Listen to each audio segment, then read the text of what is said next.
Here we are. Well, a bit of it, yeah. That's carnage. I think when I blew up in your last video. Yeah. I think it was pretty spot on then. Right folks, so welcome back to another video. It feels like the content for the last couple of weeks has basically been breaking something, then finding out what went wrong with it. So yeah, as planned, we are doing a teardown on the 8PS3 today. It's already down at Artec Performance, the guy recovered there. So yeah, we'll see what havoc was caused. If you're not too familiar what I'm on about, essentially I bought a new project car, did a few bits of maintenance, then took it on a test drive, and then it still blew up anyway. But yeah, either way, I'm pretty happy to be doing another inexpensive or cheap VW Group project car again. It's just second nature to me. But yeah, enough talking, let's get on with it. Right, okay. Long-time viewers of the channel may remember this fantastic place. S3 8P, edition 30. Probably another 8P behind there. Edition 30, Cupra, another Mark 5. Hello, boss. Hello, boss. How we doing? Long time? I'm just watching this. Yeah?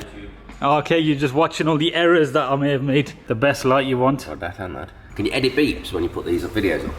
Yeah, can do. You can. I think you. Yeah. Okay, so we got the S3 up in the air. The plan for today is we're gonna probably take the sump off, etc., and have a look at the sort of rod burns. I know, ironic, but I'm gonna give you guys a brief look at what it looks like underneath because I've not seen it at all. So it's decatted it. Okay, so that's decatted and de-resonated it. Right. It's got a Miltech back box on it as well, from what I could see. Pretty good nick as well. It looks like it's got coilovers on it, but they're not adjustable. So it's really strange because the car has like a sort of drag stance going on where it's putting up in the air at the back. But that's exactly like that grey GTI I had, so everything just repeats itself, I guess. Bit crusty under here, but usual. It's not our life in Scotland, is it? Looking at this now, I may have done. Intercooler's leaking a little bit, weeping. Okay, and we got spider webs as well from when it was sitting. Here's the spider, look. Yeah, there we go. He definitely survived that. Good old KO4, just chilling up there. How many miles it done? 148 now, I think, which is pretty low. Compared to the other one. Classic crusty rear anti-roll bar as well. Did you take the trail? Yeah, but there wasn't enough screws left. Not going anywhere? Nope. Engine seized. Perfect. My suspicions were sort of correct. Because it felt like a dead battery when it didn't have a dead battery. That's the best way I could describe it. I could swing off that. But I ain't gonna snap my gold bar. Oh, it's snap on, of course. That's worth more than this whole S3, that is. Well, judging from that, is there anything to really be said at the minute, or? It's a new engine. Yeah. So the problem is you can fix the bottom end and all the heads all, cam lobes all scored, cam cradles all scored up and knackered. And the turbo. So if you've lost oil pressure for that long, yeah, for so many times as well. Plus you don't know the history of it before you bought it. So if you've just bought it, oil lights just come on. Yeah. You fix that, then the oil lights come back on again. Yeah. There's a history of what you're not been told about. I reckon we'll take the sump off, strip everything down from the bottom end, and just literally look at what we've got. This is much quicker than what I showed in the previous video. How many times have you done this, Nick? Probably like 10,000 times, maybe more. Pretty much every. Seriously, very rare, I know. The engine's going to be a coffee table. Moment of truth. Okay, sump off. Oh dear. I think that's the reason why. If we were planning for gold, we'd be rich. Definitely. Whoa. At least it's mixed with clean oil, I guess. You ain't got a chain. Where's it gone? Oh, there's no chain on the oil pump? Yeah. It's wrapped at the top. Oh, okay, so. He destroyed himself. So suspicions were correct then? So oil pump was working. Right. There you go, it's pumping out backwards. Yeah, through the pickup pipe, and it's still, the pickup pipe hasn't got any crud in there, thankfully. So it's either the balance shaft's gone or... Oh, okay, yeah. Oh dear. Let's get focus on that. Yeah. Even the camera's having trouble. There we go. Probably the worst one I've come across. So in a situation like this, a balance shaft delete probably would have saved it, do you reckon? We'll have a look in a minute. We'll put it all. We'll take it off, put it on the bench, strip all the stuff down, stop it from moving, and see what's done it. It might have been. Right, straight down. Keep it even and flush. There's carnage in there as well. So. Yeah, lovely stuff. Oh, there's the end of the dipstick. That's where it goes. You have water now. Yeah, that's carnage. I think when I blew up in your last video. Yeah. I think it was pretty spot on then. That's 3 pieces. I ragged that to pieces. At least no one can say that was clickbait then. Definitely not clickbait with it. There you go, you got a balance shaft seized up. That's what's caused it. They won't move. Both of them are supposed to spin around quite easily. So pump's okay. Your balance shaft. Right. I can get me a big hammer, Callum, but they're absolutely rock solid. Yeah, so even with that hammer, they're not moving. Oh, they're just Going moved a a little tiny bit. bit. Completely seized. So that's why putting the free-wheel cog on there basically eliminates that whole side. It eliminates this happening. So once you put the cog on it, these don't move; they just sit dormant then, Right. and it can spin willy-nilly. Yeah. It doesn't affect the. It's rare it goes, but when it does, when these do go and seize, it's an expensive bill. Yeah, that's So for the basically. cost of a couple of £100 for doing that, it's one of them preemptive maintenance things, modifications just in case. And for those who have been watching since like the Edition 30 series, you will remember one of the first things we did was putting a free-wheel cog on. Dead. Dead indeed. Right, let's have a look at the rest of the carnage. I think you've got another bit of chain up there. There's chain bit number 4. Okay, yeah. That's And just- the cog sprocket is no teeth left on it. Absolutely destroyed. You've done it good and proper. Yeah. That's Well, if you're destroyed. going to blow up a car, blow it up properly. Yeah? So yeah, for those of you wondering if it was salvageable in the last video, I'm pretty sure we've gathered it's definitely not. See, solid, isn't it? That's it. It's friction welded itself together. Yeah. A bigger 19mm multi-splice. Bigger one. So not 19. Is a bigger 19mm or 20mm? He knows what I was on about. Not When you've got this golden ratchet, you can say what you want, to be honest. Okay, look at the bearing. Nice.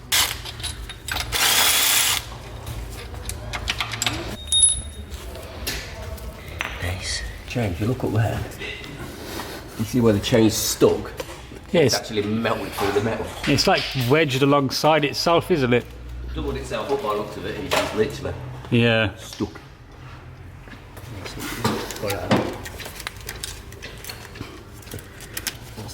There you go. The chain's melted itself together. Friction welded itself together. Where the cog's been going around, the chain's not. It's just melted, ground all the teeth off. The cog and destroyed this chain. I wonder if that's what locking the engine. Get a bigger bar. A bigger Yeah. 19mm. Bigger 19mm, yeah. Go on. Oh, there you go. Keep it. Go. You're in the way. Yeah. Oh. There we are. Rotation. There's more carnage to be seen, you This said. is where we see the real carnage. Yep. See, there you don't really take much loading. Oh yeah, the top shells are going to be where we actually see the real. Never thought the day would come where I'd see rod bearings being pulled out of an S3, I'll be honest. Bits everywhere. It's like one of them mountains where they just find like rocks that have been hidden there for like 1,000 years. All it needs is a crank polish and some turkey teeth on there. Yeah. So we melted it together. Oh, it's just fully stuck. Here we are.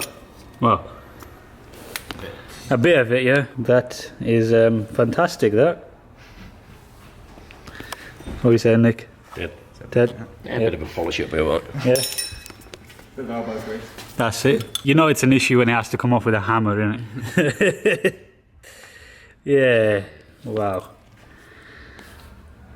Okay, I've never seen that before. I believe that's supposed to be an oil gallery. Yeah, yeah. Yeah. That's where it's supposed to just run smoothly and there be no friction.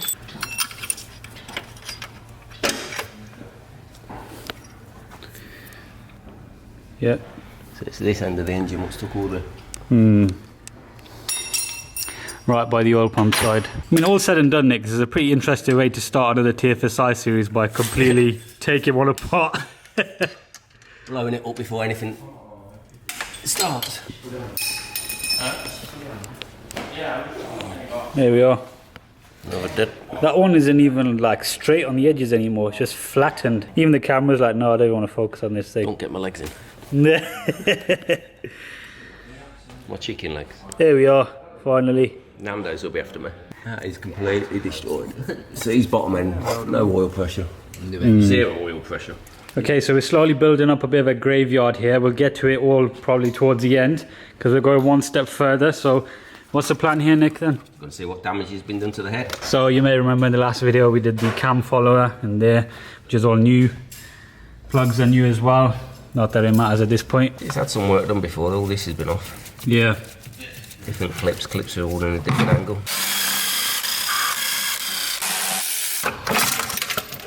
Okay, rocker cover off. Bit oily that. Short journey sludge. Right, okay. Done that for a long time. Oh, so we're cutting the bolt. The way that slingshot back then. Not needed anymore. Oh, you put a new cam follower in it, didn't you? Yeah. I think I changed that out, and the follower that came out was actually in pretty good nick as well. Still new. How many miles on that? But 5. You know what the irony of this whole situation with this car, the thing I was worried about going was this pipe here, because it always just blows up on every TFs I've had, like it's straight enough. Know that on the dyno? We'll hide it, yes. Yeah. Spill it on that one. Yeah, I'll try and throw a clip up of that, because literally the Edition 30 was doing a pull and it just splattered all over that wall.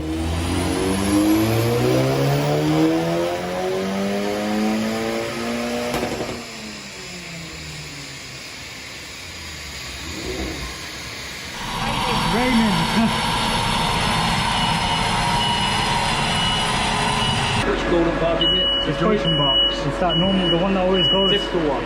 Imagine that's the last thing standing. For those of you who are not too familiar with this engine, behind this case is a cam chain. There's a belt on that side. Obviously it's a belt driven engine, but we have a chain behind here as well. Gasket doesn't look old at all. Yeah. And they've not used silicone on it. Well, They normally use silicone on it, block that hole and cause you issues. is that salvageable or limbo or scrapyard? No, it's not. No? It's had a repair before. Someone's failed and smashed through here. And they tried to just, rather than getting a full new case, Put some chemical metal in there. Look. oh yeah. Legit, they've bodged it together. I feel like it's had really varied types of owners. Like it's had some that wanted to do the job properly, and others that just totally bodged it. And then you got the guy who did this revision dipstick and all that stuff that normally all the TFSI enthusiasts do. I mean, that there normally you can see these breaking up, right? Yeah, this is all brand new. Right. This has all been done quite recently by the looks of it. That's non-genuine aftermarket one.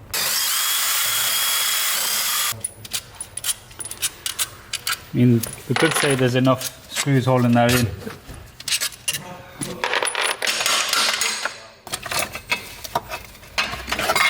And there we are.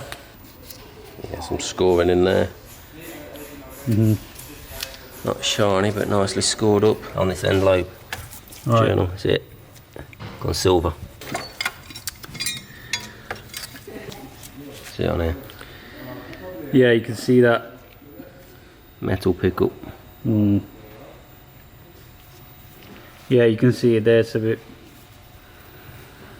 Yeah, look. You can zoom in on that. Look.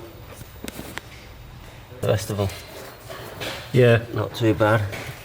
You should see this M1 what's gone nasty.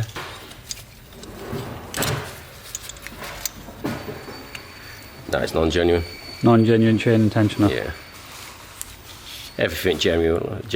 Yeah. That as well. Oh, that's sheared off. Yeah. Like it. I wonder if that's part of the carnage. What's Yeah. So it just caused havoc. is that the bit what's sheared off Yeah. and it's gone round into the case and that's what smashed a hole into the case. A good point, actually. Some bling. Yeah. Like scoring on them, look. Yeah. Again, not massively. They can survive with scoring, Yeah. but when you've got bits of big clumps of metal in them like that, it's, there you go. It's quite clean and tidy for 140,000 miles. Rest of it looks okay then. It doesn't look like it's massively carboned up. Right, so we pretty much got everything stripped out that we needed to look at anyway. As you can see, bearings all pretty much destroyed. This is like a full graveyard for the S3. As we saw earlier, the balance shafts were completely seized. Various bits of chain there. Sump, which was pretty clean before, has bits of metal in there. High pressure fuel pump is salvageable. But yeah, stuff like the cams, this timing cover case as well, that's been bodged. We're not going to use this. There's little bits, but on the grand scheme of things, for the most part, Nick, what are we saying then? New engine time. Waiting with millionaires. Actually, yeah, that'd be good. With something like this, there isn't really much we can salvage, right?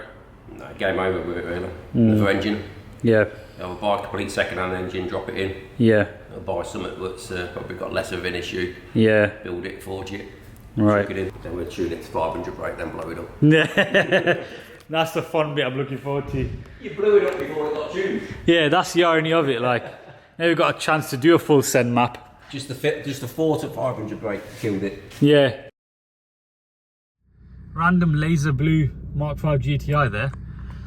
Right, so I hope you guys enjoyed that teardown of the S3. As you can see, it's completely, well, it needs a new engine. That was actually a few hours ago. I'm now back in Birmingham, and you may be able to see in the background there, that's an S3 8P exactly like mine. And the reason why I'm here is I'm going to be buying the engine off that. I had a message off Glenn the other day. He's actually the guy who supplied me my very first mod on my Mark V GTI. It was a Miltech exhaust. Some of you guys may remember the grey high mileage thing. And he basically said he's got this. He brakes Mark Vs now. I've already just had a quick look at it, but it's essentially an 88,000 mile S3 8P, which is very low. Checked all the MOT history, done a full check. It's all sound. I think it's locked now, but I'll throw in some shots. Very clean interior. It's also got a flat bottom. I don't want to open the bonnet in case the alarm goes off, but it's had a front end knock and it's from Copart. And apart from the rad leaking, there's no real issue with it. I drove it around the block there. I ran some codes on it. There doesn't seem to be much there apart from stuff like seat belt, pre-tensioner and cooler lights, which is obviously very straightforward why that's happened there, because it's been in a knock. The car is Cat S, but it's mainly because of value, I reckon, because the damage doesn't seem that bad. It does look like a genuine 88,000 mile car, which is quite hard to find now, especially on an earlier BHZ car. Double check that, it's definitely got a BHZ on there. The stick on the side has come off, but the inscription is still there. So yeah, likely going to get a deal done on that and hopefully progress with this. I don't want to be stuck just waiting around looking for engines, this and that. The deal I got on it, I'm pretty happy with. And we may end up using these guys for some more of the bits. I'll get you some more details next week once I've sorted out some more sort of logistics and stuff. But yeah, if you enjoyed today's video, drop a like, subscribe for all that content to come. And yeah, let me know if you enjoyed a few familiar faces return to the channel. Yeah, TFSI life.